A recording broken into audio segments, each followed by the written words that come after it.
So we're on the Cooper Creek free camp, about 15 kilometres east of Windora. We've met up with our lovely friends Robin and Phil. Hi Robin.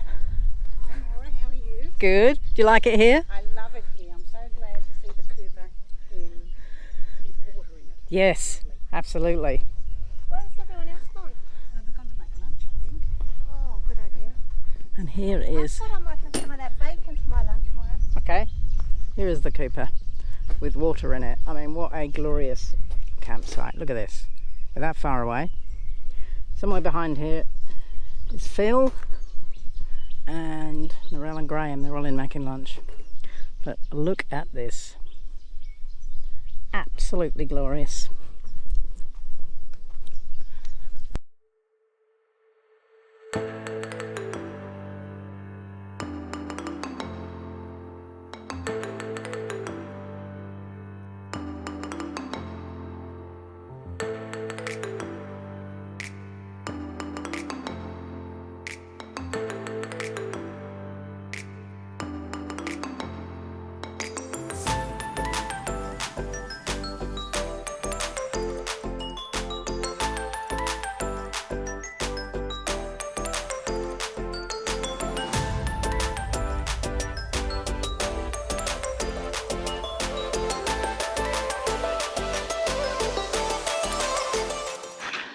So we're heading off to explore along the banks of the Cooper.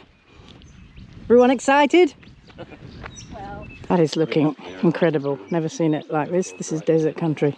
So we've gone for a walk for about 1.5–2 k along the track, and all the way along are these campsites looking over the river. It's just fantastic, and it's quite easy to get in here with the camper van. Don't need a four-wheel drive or anything. We found the spot to get the 3 caravans in, and then this track actually goes around and then goes out, so you can do it. You don't have to do reversing or turning around. You can come in and go out. But it's fabulous. And there are even bins along here. You need to be self-sufficient apart from that. But yeah, there are people in here tucked in. Some people look like they've been here for a few days, and why not? So we're about 100 k west of Windora. We're just on the edge of Sturt Stony Desert. There's a lot of grass and greenery because they've had so many rains here, but it's just absolutely beautiful country. So we're camped here at Dion's Lookout. Absolutely incredible. It's a jump up. Dion was a helicopter pilot, 20-year-old lad. He crashed, unfortunately, and died several 18 kilometres from here. But look at this. That's west, and then the jump ups and the mazes are absolutely stunning. We're up here. That is a loo with a view, if you ever saw one. And then this is looking east, and down here there's a bit of a gorge, but you can imagine this sunrise. Looking forward to sunset, and you can imagine this sunrise. So we came through Windora, and actually we took the last of the fuel, so they ran out. In fact, Graham only got half a tank, the rest of us filled up. We had some spare with us, so we've got about 180 k onto Birdsville, but we'll all be all right. But apparently the diesel truck's coming in tomorrow, next day. So we've got a great little camp here on the top of this mesa. Just been playing cards. I think it was a bit windy for a fire. But yeah, we've tried to get some wind protection. I don't know how well we've done. That was a fly calling down. How's it going, Phil and Robin? Absolutely crazy. Yes, yeah. And a bit windy for the fire, and the flies were actually crawling across the screen. Yep.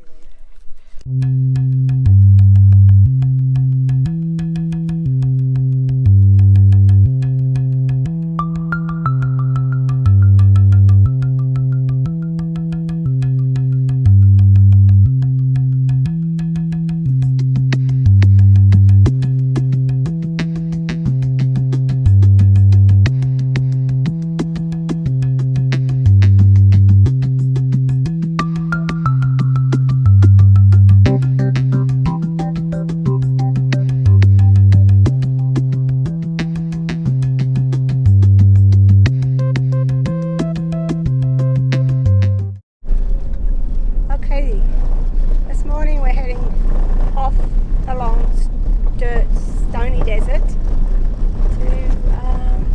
Birdsville. So we hope to get to Birdsville maybe mid-morning or lunch. What do you got to say, Moira? Oh, we had a fantastic night up on top of Dion's lookout, and we had 360-degree views of that'll probably be in the mirror. 360-degree views of the desert. Yeah, Sturt Stony Desert to the south and the west, I think, and then other stuff in the other direction. It got a bit windy, but oh boy, absolutely clear views of sunrise and clear views of sunset last night. It was terrific, wasn't it? It was. I don't know if Moira's told you, we're travelling with 2 other couples at the moment, friends from Wollongong, and we just met up with them to do this little bit to Birdsville. Yes, so that's it really. Yeah, this track, by the way, has been pretty good. There's probably been about, between Windora and Birdsville, about 300 or so unsealed. Got a few corrugations at the moment, but it's mostly been a pretty well graded track. I think it's pretty well used. Road trains come along, just after we get off the road for them. But no, it's been pretty good with little patches of bitumen. There's a long section of, are you still on? Yes. A long section of bitumen here. I've had the tyres 32 front and van and 35 for the rear wheels, and it seems to work okay going slow, you know, not bombing along on the bitumen, and good enough for a smooth ride on the corrugations. It's a long way out there. I don't think I'd like to walk it. Broken wheels going through near here. There we are, it's the end of the bitumen for a while by the looks of it. Yeah, looks like more dust coming up. There are flocks of fluorescent green budgerigars. They're beautiful in the morning light. We've just passed Bituta, the turn-off, and the pub there says it's open, but I'd also read that the last remaining resident died there in 2016. So a bit of a long commute if you work there, I guess, from anywhere. Back on dust. You beauty, third road. Yay. I couldn't wait to it. Come on guys, get with it.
think this is Little Red, the other side of Birdsville.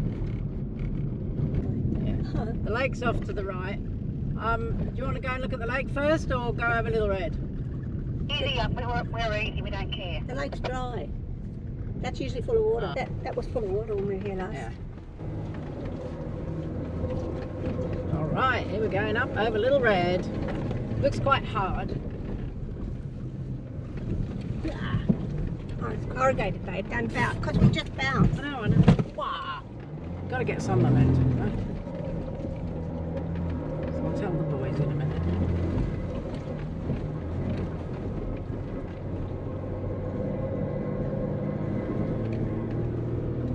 Oh, it's coming here. Oh, look at that.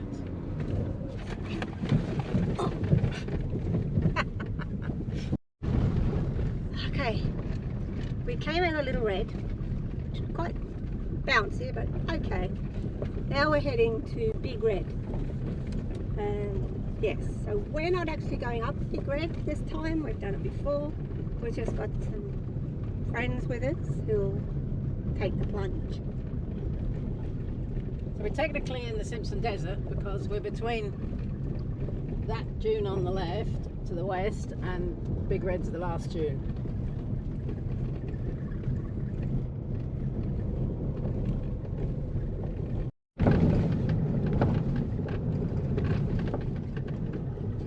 That beautiful Simpson Desert calling us.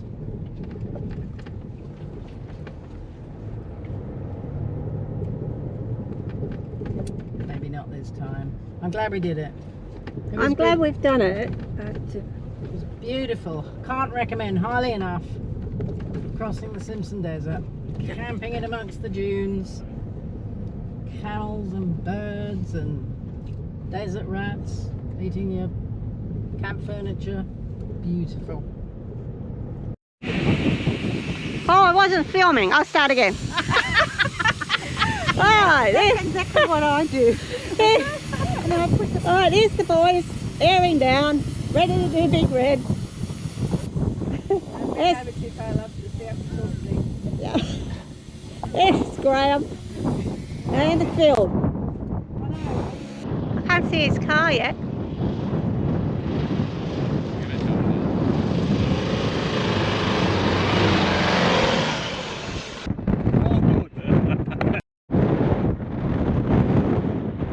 So we're approaching the geothermal hot springs that provides electricity and water to most of Birdsville.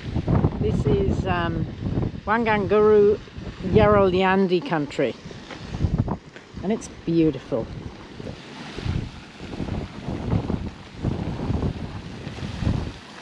This is from the Artesian Basin, which is 2,032 kilometres long, 1,450 kilometres wide, making it one of the largest underground water supplies on Earth. Thousands of bores have been drilled all over and programs are now in place to cap them. The water supply for Birdsville comes from this bore, sunk in 1961 to a depth of 1,292 metres, comes up at the pressure of 280 pounds per square metre, comes up at a pressure of 280 pounds per square inch, surface temperature of 98 degrees Celsius. From the cooling ponds, it's pumped 20 metres up into the 45,000 litre tank before distribution to the town drinking. It does say, warning hot. And it looks it. Look at that. Straight from Mother Earth. Straight from the bowels of Mother Earth. So, this is the Birdsville car wash. Uses bore water, piping hot, and then you've got to wash the bay afterwards. But I reckon it might do a little bit to the paint on your car. But hey, can't knock a free car wash. At the back of the roadhouse here is a caravan hospital. Some of them look terminal. Some of them look like a bit of rehab, they might be alright. Or some minor surgery. It's a sad place. Oh yeah, run into the safari. It's alright.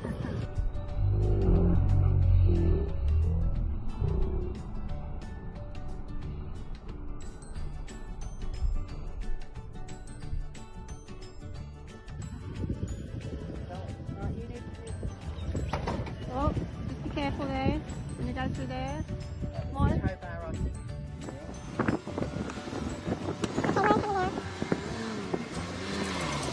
Hold on, so go for it.